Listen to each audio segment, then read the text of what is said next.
성경 말씀 보겠습니다. 창세기 5장입니다. 창세기 5장 21절에서 24절 말씀입니다. 창세기 5장 21절부터 24절인데 다 같이 한 목소리로 함께 봉독합니다. 시작. 에녹은 65세에 무두셀라를 낳았고 무두셀라를 낳은 후 300년을 하나님과 동행하며 자녀들을 낳았으며 그는 365세를 살았더라. 에녹이 하나님과 동행하더니 하나님이 그를 데려가심으로 세상에 있지 아니하였더라. 아멘. 자, 사순절 이제 네 번째 기간을 보내고 있는데 오늘은 하나님과 동행한 이 에녹에 대해서 은혜를 나누고자 합니다. 영국의 템즈강 앞에는 많은 관광객들이 이제 다니게 되는데 어느 거리에서 구걸하는 어느 할아버지가 다 낡은 바이올린을 키면서 구걸을 하고 있었어요. 이 할아버지는 바이올린 전공자도 아니고 바이올린 음도 맞지 않기 때문에 뭐 연주라기보다는 거의 소음에 가까운 수준이었습니다. 그러다 보니까 사람들은 지나가면서 그 할아버지들을 한번 힐끔 쳐다보고 이제 지나가고 그 할아버지 앞에 있는 모자의 동전은 거의 없다시피 했어요. 자, 그것을 보고 있던 어느 다른 노 신사가 그 앞을 지나가다가 그 할아버지에게 이렇게 얘기합니다. 나는 돈은 없지만 그 바이올린을 가지고 내가 연주를 한번 해봐도 되겠습니까? 라고 그러니까 그 할아버지가 고개를 끄덕이면서 그렇게 하라고 말했어요.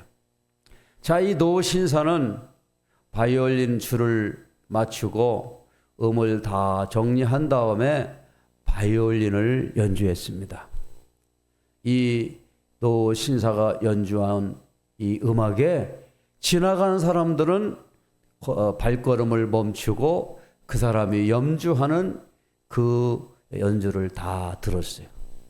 한두 사람이 모이더니 또 많은 사람들이 모여서 그 연주를 듣고 연주하는 동안에 그 신사 앞에 놓여 있는 모자에 많은 이 기금이 쌓이게 되어졌습니다. 이 거리에서 구걸하던 할아버지, 악기에 아무 음도 맞지 않던 그 악기를 누가 만지느냐에 따라서 누구의 손에 붙들리냐에 따라서 그 악기가 달라진다라고 하는 말입니다. 우리 인생도 누구의 손에 붙들려지느냐에 따라서 우리 인생이 달라지죠. 우리가 내 자신의 의지와 노력으로 살아가느냐 아니면 하나님의 손에 하나님을 의지하고 말씀을 붙들고 가느냐에 따라서 우리 인생은 달라지게 되는 겁니다. 오늘 읽은 이 창세기 5장 말씀은 특별한 내용이 없어요. 여러분 보십시오. 창세기 5장 1절부터 전부 다 사람들의 계보, 누가 누구를 낳고 누가 누구를 낳고 몇 세를 살다가 죽었더라. 뭐 그런 내용입니다. 자, 한번 보겠습니다. 창세기 5장 1절에 보면 이것은 아담의 계보를 적은 책이니라. 하나님이 사람을 창조하실 때에 하나님의 모양대로 지으시되. 3절 아담은 130세에 자기의 모양 곧 자기의 형상과 같은 아들을 낳아 이름을 셋이라 하였고, 그냥 누가 누구를 낳았다 뭐 이런 거예요. 여기에서 어떤 사람이 명예를 추구하고 인생을 성공하고 많은 업적을 남겼다 그런 내용이 하나도 없습니다.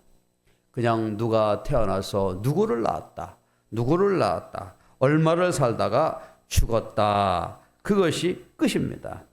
그런데 오늘 읽은 이 21절에 가서는 어떠한 내용이 주어지는데, 자 21절 보겠습니다. 시작. 에녹은 65세에 무두셀라를 낳았고, 22절 무두셀라를 낳은 후 300년을 하나님과 동행하며 자녀를 낳았으며. 아담으로부터 이어지던 그 계보가 에녹에 와가지고 동행하며 자녀를 낳았으며, 이렇게 에녹에 대한 설명을 하고 있습니다.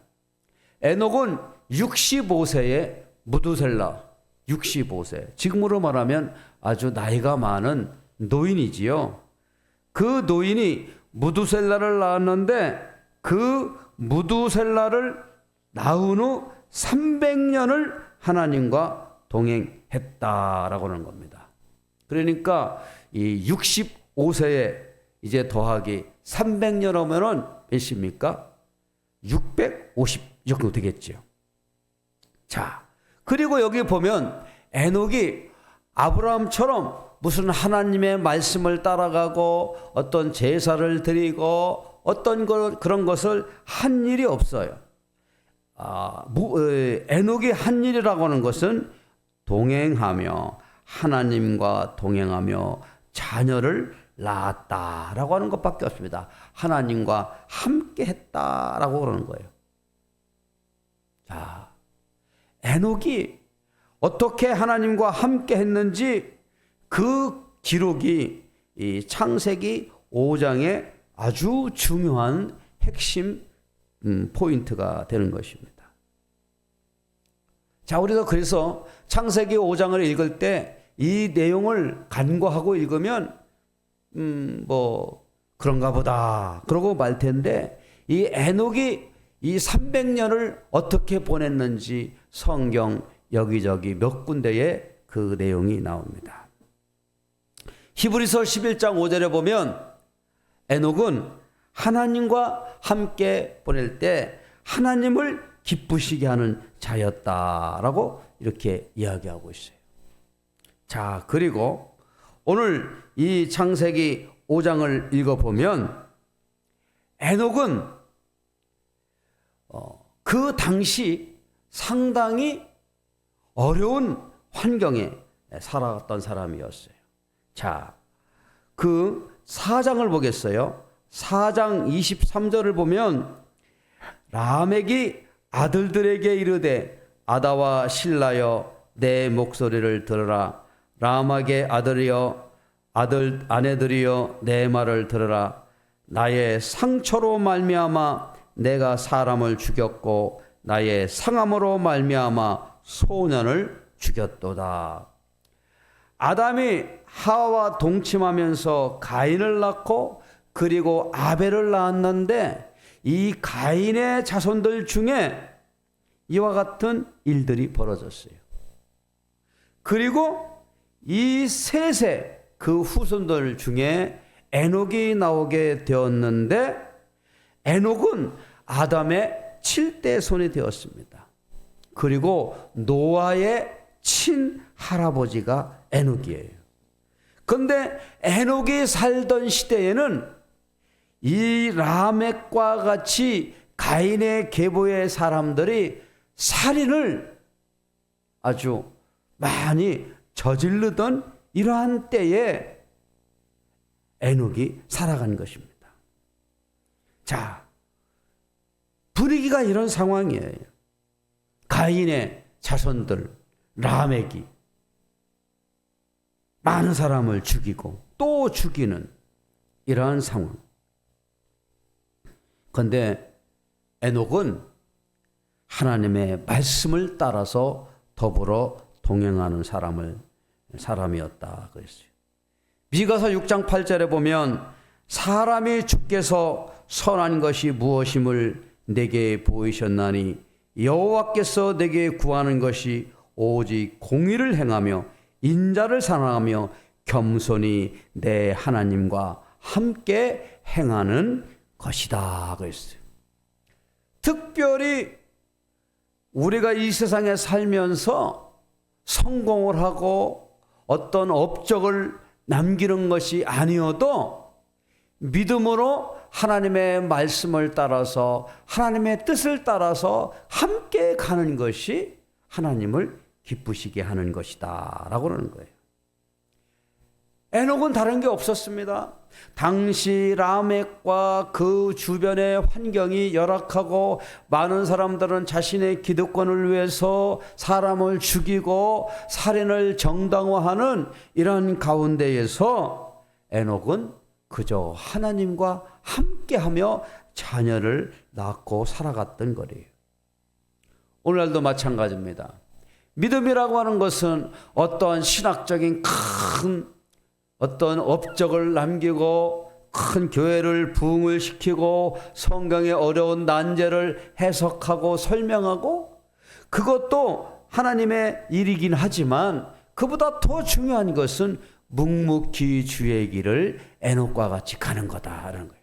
그래서 우리가 주어진 시간에 신앙생활하고 하나님의 말씀을 따라가는 것이 하나님과 동행하는 것이다 라고 이렇게 이야기하는 겁니다. 그러면 왜 에녹은 다른 이 라멕과 그 세상의 사람들과 같이 악을 행하지 아니하고 에녹은 하나님을 따라갔을까요? 그것은 하나님을 따라가는데 가치를 두었기 때문에 그렇습니다. 성경의 가치가 하나님의 말씀의 가치가 에녹을 하나님과 함께하는 그 근거를 만들었어요. 성경 구약성경에 보면은 룻기를 우리가 보지 않습니까? 룻기를 읽어보면 룻이 자기 남편이 죽었습니다. 자식도 없습니다. 그리고 이 룻은 모압 여자였기 때문에 어머니 나오미를 따라갈 만한 그런 이유가 별로 없었어요. 그런데 성경에 보면 룻은 시어머니 나오미를 따라가기로 결정하고 오히려 시어머니 나오미가 애야 네가 애도 없이 남편도 죽었는데 나를 따라오면 어떡하냐. 낯선 땅에 가서 살지 말고 네 고향에서 다른 남자 만나서 새로운 삶을 시작하여라. 그렇게 권면했음에도 불구하고 이 룻은 거절하고 나오미를 따라갔어요. 그러면 여기서 우리는 룻이 왜 나오미를 따라갔을까? 그 이유를 한번 생각할 필요가 있어요. 그것은 나오미를 따라가는 것이 성경적 가치를 따라가는 것이었고 그것이 참된 진리가 있음을 룻은 느꼈어요. 비록 나오미는 계속적인 믿음의 그러한 아주 좋은 그러한 신앙의 사람이라고 볼 수는 없었어요. 한때는 하나님의 뜻을 버리고 모압으로 이주했던 사람이긴 하나 그래도 유대인 가운데 있는 하나님의 말씀이 나오미에게는 있었고 룻은 자기 시어머니에게서 그것을 본 것입니다. 그래서 이 룻은 이것저것 따지지 아니하고 나오미를 따라갔어요. 나오미와 동행했어요. 그래서 어떻게 됐습니까? 결국은 다윗의 조상이 되고 예수 그리스도의 족보에 들어가는 영광을 얻게 되었습니다. 엘리사라고 하는 선지자도 마찬가지죠. 엘리사도 자기의 스승이었던 엘리야를 따라갈 때 많은 어떤 조건을 가지고 자기의 어떤 유익을 계산해서 따라가는 것이 아니고 그것이 하나님과 동행하는 길이라고 느꼈고 깨달았기 때문에 엘리사는 엘리야를 따라가는 것입니다. 예수님의 제자들도 마찬가지죠. 예수님의 제자들도 예수님을 따라가다가 예수님이 십자가에서 죽으실 때, 야, 큰일 났다. 예수님을 따라가다가는 큰일 나겠구나. 잘못하면 죽겠구나. 라고 생각하지 아니하고 그냥 묵묵히 주의 길을 따라갔어요. 동행한 겁니다. 결국 그렇게 어떻게 됐습니까?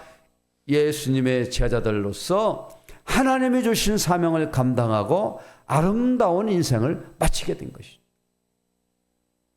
결국 그들이 승리하고 성공했다고 하는 것은 다른 것이 아니고 그 주님의 길을 같이 동행했던 것이 가장 중요한 것이죠.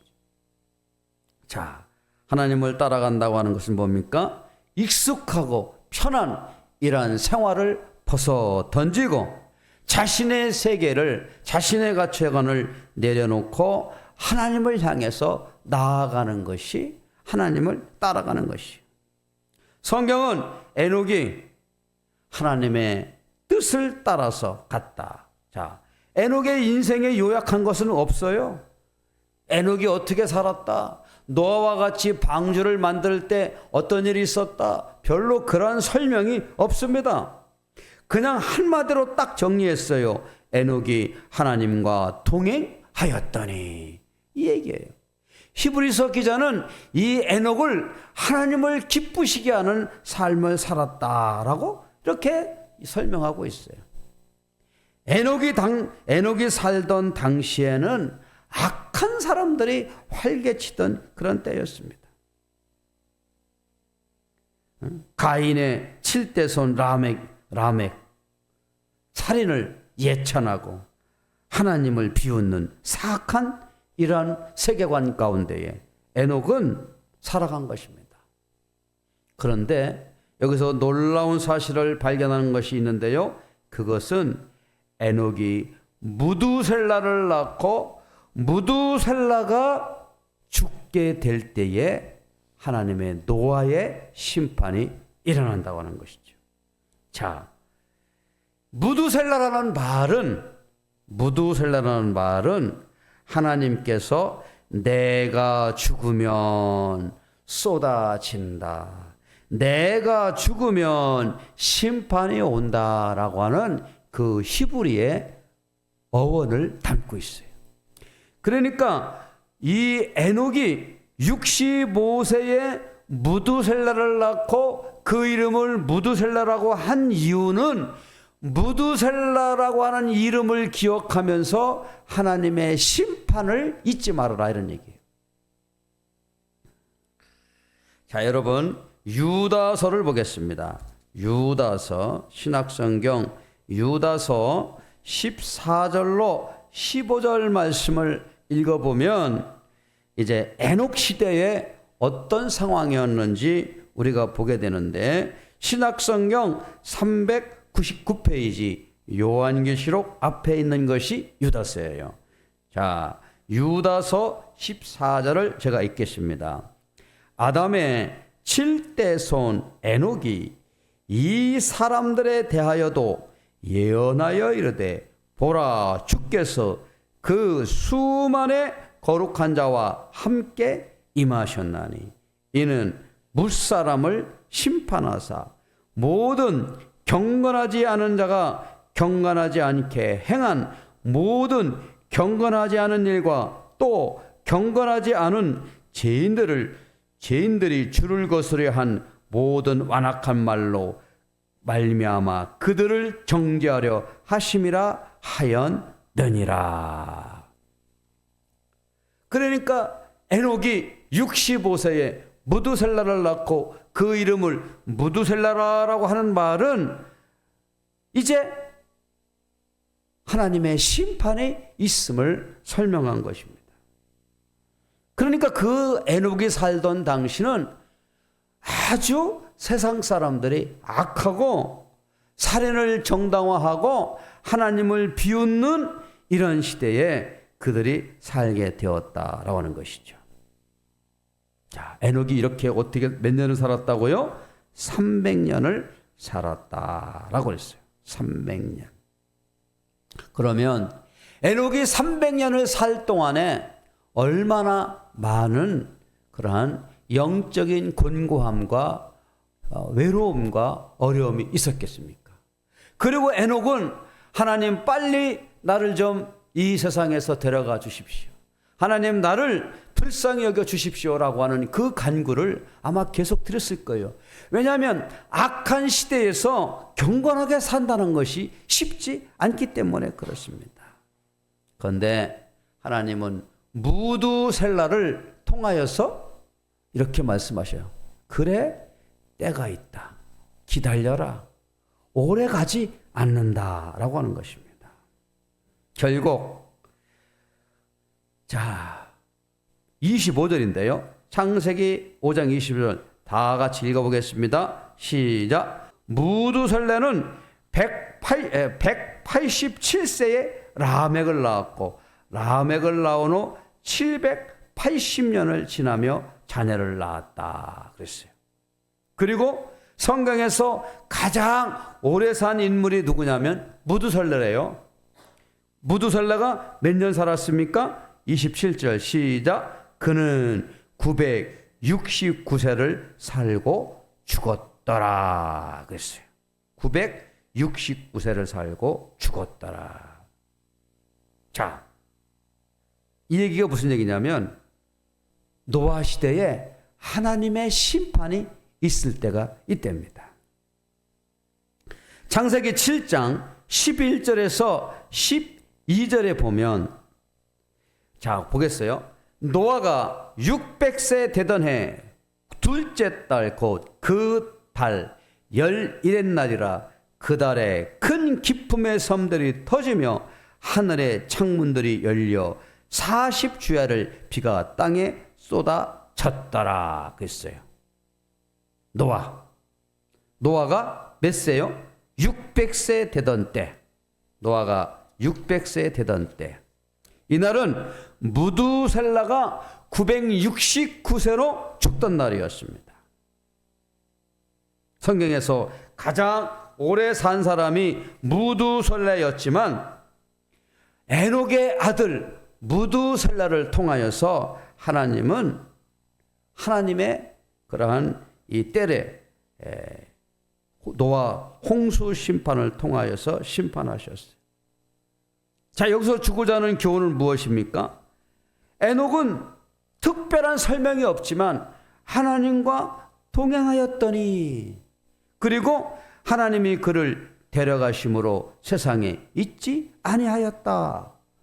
무두셀레를 낳고 그 이름을 하나님이 심판하신다 라고 하는 이름을 부어주고 그 300년 동안 아주 어렵고 힘든 여정을 하나님과 동행했던 그 에녹을 하나님이 잊지 않았다라고 하는 것입니다.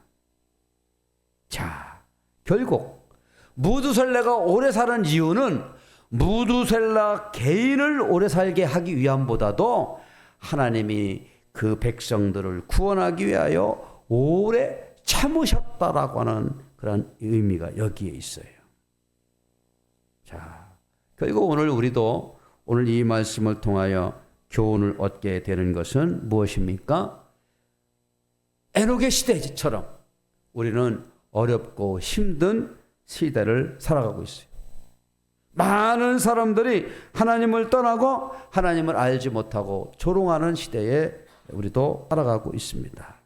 그러나 우리도요, 에녹과 같이 하나님과 함께 동행하는 저와 여러분 되기를 주의 이름으로 축원을 드립니다. 무두셀라, 인생에 끝이 있다라고 하는 거예요. 역사에 끝이 있다라고 하는 거예요. 인생의 끝을 바라보고 하나님과 동행하며 살아가는 사람은 반드시 하나님의 축복으로 이어진다라고 하는 말씀이에요. 지금 사순절 우리는 보내고 있습니다. 사순절의 의미는 뭡니까? 예수님께서 십자가에 지신 그 고난을 기억하며 믿음으로 나가는 그 절기가 사순절이에요. 자, 이 사순절 경건생활 또 하시면서 또 귀한 또 은혜의 한 주간을 보내시기를 주의 이름으로 축원을 드립니다. 기도하겠습니다.